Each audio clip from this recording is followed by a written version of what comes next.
Praise lord. మీ అందరికీ దేవుడు నమ్మడం అందరూ బాగున్నారా? ఈ ఉదయకాల సమయంలో దేవుడు నీతో మాట్లాడాలని ఆశ కలిగి ఉన్నాడు. నీవు కూడా దేవుడి మాట వినడానికి ఆశ కలిగి ఉన్నావా?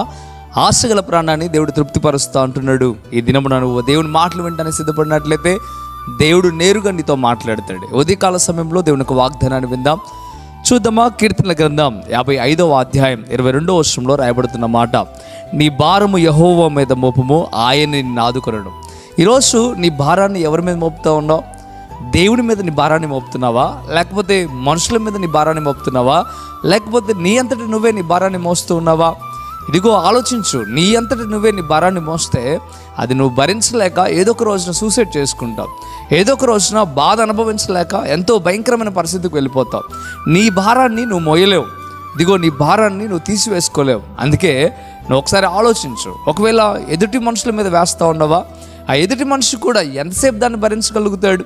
నీ భారాన్ని భరించలేక నిన్ను కూడా వదిలేసే అవకాశం ఉంది. ఒకవేళ నీ భార్య మీద నీ భారాన్ని మోపుతున్నావా? లేదా నీ భర్త మీద నీ భారాన్ని మోపుతున్నావా? నీ పిల్లల మీద నీ భారాన్ని మోపుతున్నావా? బంధువుల మీద, తల్లిదండ్రుల మీద నీ భారాన్ని మోపుతున్నావా? వారు ఎంతకాలం నీ భారాన్ని మోయగలరు? ఎంతకాలం కూడా నీ భారాన్ని మోయలేరు. అందుకే ఒక మారు నువ్వు ఆలోచించు. నీ భారాన్ని దేవునికి అప్పచెప్పు. దేవుడు నిన్ను ఆదుకుంటాడు. దేవుడు తప్పక నిన్ను ఆదుకొని నీ భారాన్ని తొలగిస్తాడు. అందుకే అంటున్నాడు దేవుడు, సమస్త భారం వచ్చిన జనులారా మీరు నా యొద్దకు రండి, మీకు విశ్రాంతి కలుగు చేస్తా అని చెప్తున్నాడు. పాప భారమే కావచ్చు, ఈ లోకంలో నీకు ఎదురవుతున్న ప్రతి ఒక్క సమస్యలతో కూడిన భారమే కావచ్చు, ప్రతిదీ దేవుని మీద వేయడం ప్రారంభిస్తే దేవుడు తప్పక నీ పట్ల గొప్ప మేలు చేస్తాడు. చాలామంది వారి భారాలు వారు మోసుకుంటూ ఎంతగానో చింతపడుతూ ఉంటారు, బాధపడుతూ ఉంటారు. అందుకే మత్తయి సువార్తలో యేసు ప్రభు వారు ఈ రీతిగా చెప్పాడు, చింతపడకుడి అంటున్నాడు. ఎందుకయ్యా అంటే, ఆకాశ పక్షులను నేను చూసుకుంటున్నాను కదా, మిమ్మల్ని కూడా నేను చూసుకోగలను, మిమ్మల్ని కూడా నేను ఆదరించగలను దేవుడు చెప్పడం ప్రారంభిస్తున్నాడు. ఆదుకునే దేవుణ్ణి వదిలివేసి నీ భారాన్ని నువ్వు మోసినంత మాత్రాన నీకు సమస్యకు పరిష్కారం రాదు. అందుకే దేవుడు ఉదయకాల సమయంలో నేరుగా నీతో మాట్లాడటం ప్రారంభిస్తూ అంటున్నాడు, ఇదిగో నీ భారము నా మీద మోపు, నేను నిన్ను ఆదుకుంటా అని చెప్పడం ప్రారంభిస్తున్నాడు.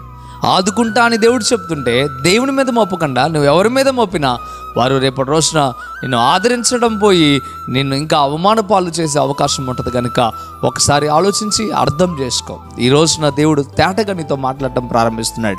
నీతోనే మాట్లాడుతున్నాడు. నువ్వు ఎంతో భారంతో ఉన్నావు, ఎంతో ఇబ్బందితో ఉన్నావు, ఎంతగానో నల్లగొట్టబడుతున్నావు. అందుకే దేవుడు స్పష్టంగా నీకు చెప్పడం ప్రారంభిస్తున్నాడు. ఇదే మంచి సమయం. నీ భారాన్ని దేవుడి మీద వేయి, దేవుడు తప్పక నిన్ను ఆదుకుంటాడు. దేవుడి కొద్ది మాటలు దీవించును గాక. ప్రార్థనలోకి భవించండి. ప్రార్థన చేద్దాం. పరిశుద్ధుడా, వందనాలు ప్రభువా.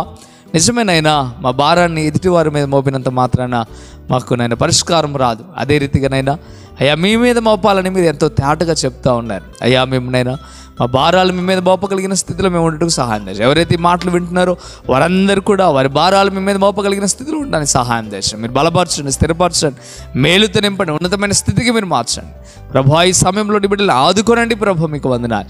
అయ్యా ఉదయకాల సమయంలో తేటగా మీరు మాట్లాడుతున్నారు, నేను ఆదుకుంటాను అని మీరు చెప్తున్నారు. అయ్యా ఈ వాగ్దానం ఎవరైతే వింటున్నారో, ఈ మాటలు ఎవరైతే వింటున్నారో వారి జీవితంలో గొప్ప కార్యము జరుగునుగాక. మేలు చేసి ఉన్నతమైన స్థితికి మీరు మార్చమని, మీరే కాచి కాపాడమని యేసే నామములో మిక్కిలి బతిమలాడి పెట్టుకుంటున్నాం తండ్రి. ఆమేన్, ఆమేన్.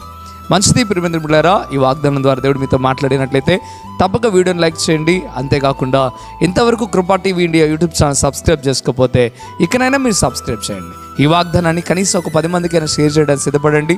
మీరు ఎప్పుడైతే షేర్ చేస్తారో వారికి సువార్త ప్రకటించిన వారు అవుతారు. మిమ్మల్ని దేవుడు దీవిస్తాడు, ఆశీర్వదిస్తాడు.